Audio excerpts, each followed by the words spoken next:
My Lords, I really welcome this timely report and this debate. The themes of the report, ethics, truth, access, trust, are of vital importance to the Lord Spiritual, as I know to all members of your Lordship's House.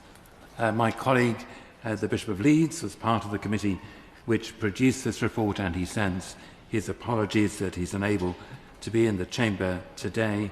And I too congratulate Lord Pack on his fascinating maiden speech on email newsletters and new forms of communication, and welcome him very warmly from these benches to this House. My Lords, I've had an interesting response to the report as I've read it today, and it's really been appreciative of the wonder, really, of living in an age when at any hour of the day or night it is possible to learn what's happening anywhere in the world. I think that's amazing. To access unfolding events combined with thoughtful commentary and analysis. This week the world has rightly been paying tribute to Pope Francis following his death on Monday for his humility, his humanity and his courage. Within minutes of the Pope's death on Monday, we not only had the news that he'd sadly died, but appreciations of his life, comments from world leaders, analysis of his many achievements, and a sense of one single news story across the world. The same is true day by day, minute by minute. And this report has helped me see afresh the living miracle, really, of the 21st century news environment. So I want to join others in paying tribute to the media, reporters, technicians who devote their lives to public service and to good journalism.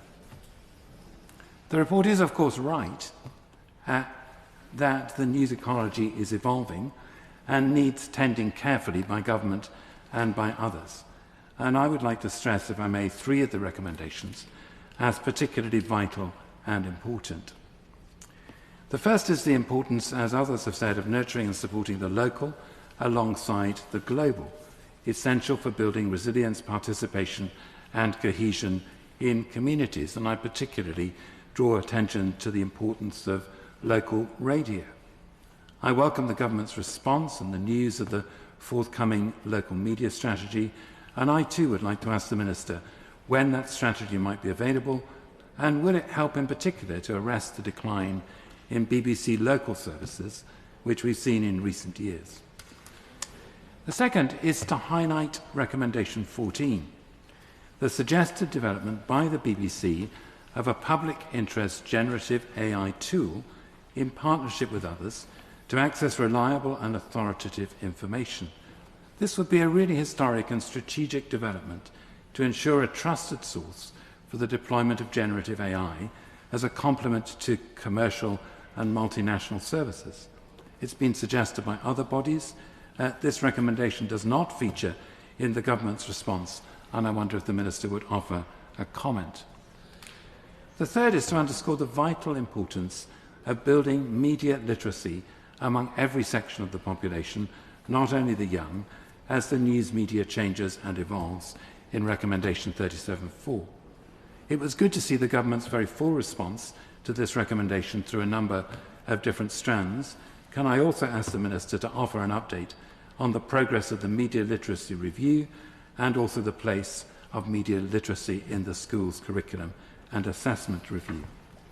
My Lords, we are privileged to live in an information age which will continue to evolve.